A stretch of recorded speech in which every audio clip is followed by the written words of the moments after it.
Analizar este tema estamos en contacto con Javier Pérez, docente de la Facultad de Gobierno de la Universidad del Desarrollo. Javier, muchas gracias por acompañarnos. Hola Pamela, gracias, un placer conversar contigo. Bueno, es una elección histórica de distintos puntos de vista y uno de ellos tiene que ver con lo que ha ocurrido finalmente con el PSOE, en lo que pasó en mayo, digamos, con estas elecciones territoriales, municipales, que hace que finalmente Pedro Sánchez diga vamos a adelantar esto, disolvemos todo y vamos a adelantar las elecciones. ¿Cómo está el escenario político entonces en estos comicios donde se juegan el todo por el todo? A ver, lo importante de entender acá, Pamela, primero es que el presidente Sánchez tiene la facultad de adelantar los comicios. Eso es lo primero, muy distinto a como lo vemos nosotros en Chile. Pero independientemente de eso, que era como la introducción a la pregunta, la verdad es que no debiera haber una variación sustantiva respecto a lo que fue el resultado de los comicios que tú hablas, de los comicios ya más de gobiernos locales, ¿no?, que sucedieron hace algunos meses en España. La verdad es que se tiende a pensar, y por lo menos lo que los números plantean, es que debiera haber un fuerte aumento del Partido Popular como primera, o para transformarse en una primera fuerza política en España, volver a gobernar España. Y lo interesante es ver, primero, de cuánto va a ser el aumento de escaños del Partido Popular. El año 2009 tuvo casi 89 escaños ganados. Se esperaba que este año pudiera estar, o esta elección pudiera estar entre 134 y 138, ¿no? Y en el caso del PSOE, que es el partido de Pedro Sánchez, estuvo casi en los 130 escaños en la elección pasada del año 2019, y ahora básicamente pudiera bajar hasta los 110 o hasta los 106. De ser así, el Partido Popular se va a transformar en la primera fuerza política de España, algo que ya vimos en las elecciones de los gobiernos locales de hace algunas semanas atrás, y hay que ver cuánta mayoría va a lograr. Si va a lograr la mayoría absoluta, al parecer no. Si va a tener que pactar con Vox, que es esta fuerza política de derecha más extrema o más radical, para formar gobierno, y cómo a partir de ello se va a barajar la nueva política española. Ahora, otra consulta respecto de la figura quizás de Pedro Sánchez. Recién conversaba con nuestra periodista internacional Belén Arellano, y que algunos dicen que esto podría ser incluso, o podría transformarse en una elección de un voto de castigo a la figura de Sánchez. Sí, porque, a ver, aquí la verdad, Pamela, es que aquí hay hartas cosas. Fíjate que la situación económica en España ha ido mejorando, ¿no? Eso es lo primero. El desempleo está bajo los 2 dígitos, cosa que España no conseguía hace ya bastante tiempo. Había tenido altos y bajos, pero tiene una situación estable de menos de 2 dígitos de desempleo. La inflación ha sido controlada y ha ido bajando. Y por lo tanto, ahí hay un elemento que es bien importante. O sea, la economía, que pareciera ser siempre tan importante para los procesos electorales, en España ha ido, la verdad es que mejorando bastante. ¿Qué cosas sí siguen estando pendientes? Y que por lo tanto uno ha dicho, bueno, ¿por qué si la economía está bien se busca este cambio de gobierno? Todo lo que tiene que ver con seguridad pública, que es un elemento muy importante. Todo lo que tiene que ver con migración, que es un segundo elemento muy importante y muy trascendente. Y tercero, en el caso de la figura de Pedro Sánchez, efectivamente, respecto a algunas acciones que él ha tenido, algunas formas, es que se ha ido generando un rechazo por una parte bien importante de la sociedad española. Y por lo tanto uno aquí entiende 2 fenómenos. Primero, que en Europa hoy día la economía no es tan trascendente, sino tanto como otros problemas, que son seguridad pública y migración, como elementos bien centrales. Segundo, si es que hay una ola en Europa respecto a una derechización de los gobiernos, que es un segundo aspecto a analizar. Y tercero, en el caso de la figura de Pedro Sánchez, es lo que nosotros desde la academia, desde el marketing político, la comunicación política, hablamos, la personalización de la política, ¿no? Los liderazgos asocian inmediatamente su figura a los movimientos, y cuando hay una crítica hacia esos liderazgos, los movimientos o los partidos lo resienten fuertemente. Y por lo tanto, aquí hay una mezcla que se está dando bien extraña en España, como te decía, con índices de economía que van o que han ido mejorando sostenidamente, pero con una Europa que ha ido en una ola de derechización y con problemas de inmigración muy fuertes que tienen a Sánchez en una situación compleja. ¿Y eso es lo que ha logrado capitalizar entonces el candidato del Partido Popular? Porque además viene de, digamos, de regiones, como cuando se dice que viene alguien quizás de una zona donde conoce otra realidad y ha ido ganando terreno y que tiene una mirada distinta a lo que son las grandes capitales. Sí, bueno, ahí hay un elemento bien central. No nos olvidemos, Pamela, que España es una nación de naciones, ¿ah? En esta nación española conviven muchas naciones entre medio, ¿no? Están los vascos, están los catalanes, está, bueno, los andaluces, está Núñez Feijóo, que viene de un mundo que normalmente es como no de los más importantes, no de los más trascendentes de España, como es Galicia, ¿no? Y por lo tanto, en esta construcción de esta sociedad española o España como nosotros lo conocemos, conviven muchas culturas. Y Núñez Feijóo es representante de una cultura muy particular como es la cultura gallega. Dicho esto, es que efectivamente uno cuando entiende este fenómeno de esta construcción, entiende que también hay una importancia desde el punto de vista de esta figura, ¿no? Recordemos que el Partido Popular hace no más de 4, 5, 6 años se vio envuelto en casos de corrupción muy fuertes que terminaron con la salida de Mariano Rajoy, ¿no? Tuvo que reconstruirse, tuvo que, como se dice en una forma un poquito más coloquial, ¿no?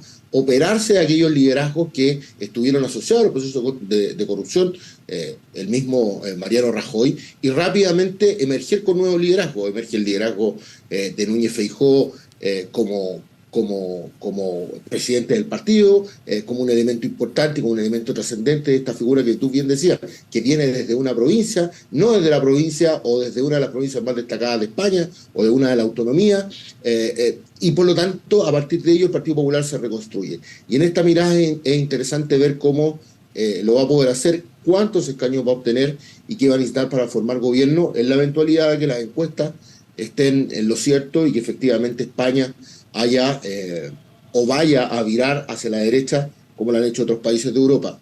En el caso de España tenemos una elección muy reciente en donde ya se dio un pequeño giro hacia la derecha y la verdad es que en las semanas que han transcurrido no ha pasado nada tan importante que uno pudiera decir que debiera cambiar esta tendencia, ¿no? A propósito de eso, de lo que decías, bueno, del Partido Popular y lo que podría ser la alianza con Vox, que es este partido de extrema derecha, muchos hablan de cómo podría cambiar el país en el caso que se impusieran estas dos fuerzas respecto de distintas leyes. Básicamente, claro, está en lo que tiene que ver con la migración y también distintos temas valóricos. ¿Podría efectivamente España retroceder en derechos que para algunas comunidades han sido ganados? A ver, la verdad es que esto es un poco hacer política ficción, ¿no? ¿Ha sido esto un eje de campaña importante para Vox? Sí. Temas como el aborto, eutanasia y otros temas efectivamente han sido temas que Vox ha ido tocando sostenidamente en los últimos procesos electorales. Va a depender mucho de si España va a tener o va a volver a una raíz más conservadora. ¿Cómo va a ser el comportamiento de Vox en esta elección? ¿Por qué? Porque Vox básicamente tuvo casi 53 escaños en la elección del año 2019 y ahora se pronostican entre 35 y 39, ¿ya? Y esto es bien importante, Pamela, porque si Vox obtiene el tercer lugar y obtiene una buena performance, probablemente su nivel de exigencia va a ser mayor, entendiendo que el primer lugar debería ser el PP, el segundo lugar debería ser el PSOE, y el tercer lugar lo disputan dos fuerzas, la extrema derecha de Vox y la extrema izquierda de Sumar, que está bajo el liderazgo de Yolanda Díaz, ¿no? Esta dirigente comunista.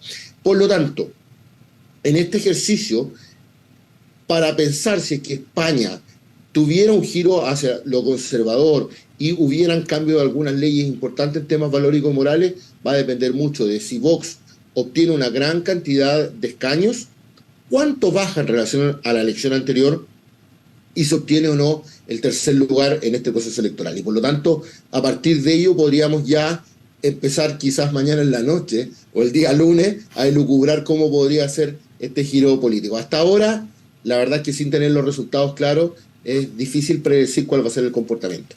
Claro, o sea, hay encuestas que se han dado, la última encuesta que se dio que daba estos porcentajes, decía que para el Partido Popular un 34%, para el PSOE 28% y para Vox un 13%, pero sabemos lo que ha ocurrido con las encuestas alrededor del mundo, por lo tanto a veces no son datos tan de fiar. Claro, lo que pasa, Pame, es que aquí es bien importante. Una cosa es los votos que pueda obtener el partido o el movimiento y otra cosa son los escaños que elige. Y esto es bien importante. Porque no hay una elección directa. Claro, no es una elección directa, ¿ah? Es un sistema DONT y tiene una representatividad, ¿ya? Y hay efectivamente comunidades que tienen gran cantidad de escaños, como son, por ejemplo, Barcelona y Madrid, Madrid con 37, Barcelona con 32, pero hay algunas otras que eligen 3 escaños. Incluso se piensa que Vox pudiera aumentar un poco su votación en relación a la elección del año 2019, pero así todo podría disminuir su cantidad de escaños, ¿ya? Por lo tanto, más allá de mirar efectivamente cuáles son los porcentajes que pudiera obtener cada partido, acá lo importante es ver la elegibilidad de sus candidatos, ¿ya? Y en ese proceso, Vox pudiera tener una buena votación, o podría no bajar su votación en relación al proceso electoral anterior, pero elegir mucho menos escaños. ¿Por qué se está dando esto? Primero, por un fortalecimiento del Partido Popular, pero segundo, por la desaparición del Partido Ciudadano, que era un partido de centro, una especie de centro-derecha más liberal, que la verdad es que ha ido cuesta abajo en la rodada, probablemente va a desaparecer en este proceso electoral, y Ciudadanos le estaría pasando una gran cantidad de votos al Partido Popular. Por lo tanto, ahí es donde el PP estaría aumentando su gran masa de lo que fueron estos ex votantes de Ciudadanos, y por lo tanto estaría aumentando mucho su elegibilidad. Entonces hay que ver cuántos votos va a sacar Vox, cuántos escaños va a elegir realmente, y ver si va a ser la tercera fuerza política o no, o si la tercera fuerza política sería sumar con su líder Yolanda Díaz. Por último, Javier, tú mencionabas esto de la derechización. Bueno, sabemos que hay países como, por ejemplo, Italia, donde también ha ganado de la derecha. ¿Qué está pasando quizás con estos países que han pasado de gobiernos más de izquierda al otro extremo? ¿Cuál es el factor principal? ¿El que decías tú que tiene que ver con seguridad y migración? ¿O hay otros factores también? Sí, yo creo que a ver, seguridad y migración hay que entenderlo desde lo macro, ¿no? Efectivamente, en Europa es un fenómeno que ya está generando bastante resentimiento en general en la sociedad europea. Eso es lo primero que hay que mirar. Pero la seguridad y la migración están asociados a otros valores que son mucho más profundos, ¿no? A los valores que tienen que ver con la nación, con mi concepto cultural, ¿no? Lo que te quiero decir es que cuando tú ves en el fondo que hay fenómenos de migración, hay una invasión de la cultura también, ¿no? La cultura va cambiando.